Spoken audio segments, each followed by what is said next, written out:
সুপ্রিয় শিক্ষার্থীরা, এ to Z academy চ্যানেলের পক্ষ থেকে তোমাদেরকে স্বাগতম। আজকের এই পর্বে চতুর্থ শ্রেণীর গণিত বিষয়ে 3 পৃষ্ঠা বাকিটুকু সমাধান করব। এখানে বলা হয়েছে অঙ্কে লিখি 5,57,362। এটিকে আমরা অঙ্কে লিখলে দেখবা 5-এর পরে কমা দিয়ে তারপর 57,362 লিখলাম। তারপর 2 নম্বর 12,03,884। এখানে আমরা 12,03,884 লিখব। 3 হচ্ছে 55,18,536। এখানে 55,18,536 লিখতে হবে। তারপর হচ্ছে 4টি 1,12,টি 1,000 দ্বারা গঠিত সংখ্যা হলো 4,12,000। এটি কিভাবে হলো? 4 লক্ষকে আমরা পাই 4 গুণ 1 লক্ষ দিয়ে, কারণ এখানে 4টি 1 লক্ষ বলা ছিল। তারপর 12টি 1,000 ছিল, তার মানে 12কে 1,000 দিয়ে গুণ করলে সেখানে হবে 12,000। তারপর 4 লক্ষ আর 12,000 যোগ করলেই পাবো 4,12,000। তারপর 5-এ বলা হয়েছে 18টি 1 লক্ষ, 73টি 1,000, 6টি 100 ও 34টি 1। তখন এটিকে আমরা সমাধান করলে দাঁড়ায় 18,73,634। এখানে আমি 18 গুণ 1 লক্ষ সমান 18 লক্ষ পেলাম।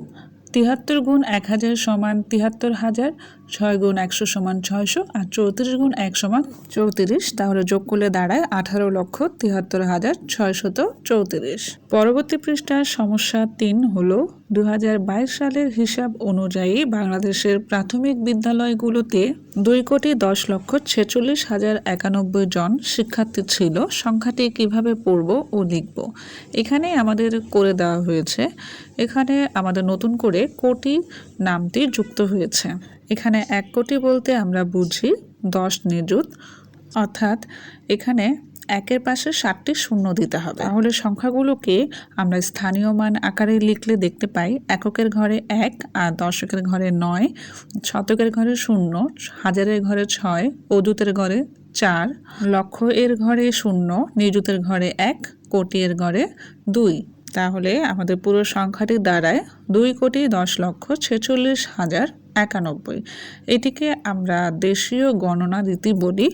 আর আন্তর্জাতিক গণনা রীতি যদি বলতে চাই তাহলে আমাদের এখানে 1 নিযুত অর্থাৎ 10 লক্ষকে বলা হয় 1 মিলিয়ন। তাহলে আমরা বুঝলাম যে 1 মিলিয়ন সমান 10 লক্ষ, অর্থাৎ 1 মিলিয়ন সমান 1 নিযুত।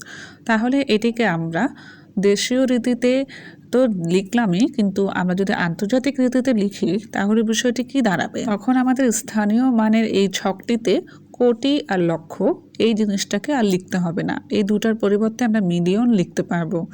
তাহলে আমরা আবার যদি নতুন করে সাজাই তখন দাঁড়াবে এককের ঘরে 1, দশকের ঘরে 9, শতকের ঘরে 0, হাজারের ঘরে 3টা সংখ্যা একসাথে ঢুকবে 0, 4, 6 আর মিলিয়নের ঘরে 21। তাহলে আমাদের আন্তর্জাতিক গণনা রীতিতে সংখ্যাটি পড়লে দাঁড়াবে 21,46,091। এটিকে আমরা পরের পেজেও দেখতে পাচ্ছি, দুইভাবে সুন্দর করে সাজিয়ে লিখেছে দেশীয় আর আন্তর্জাতিক রীতিতে। এই ছিল আজকের পর্ব। পরবর্তী ভিডিওগুলো পেতে আমার চ্যানেলটি সাবস্ক্রাইব করুন। ধন্যবাদ।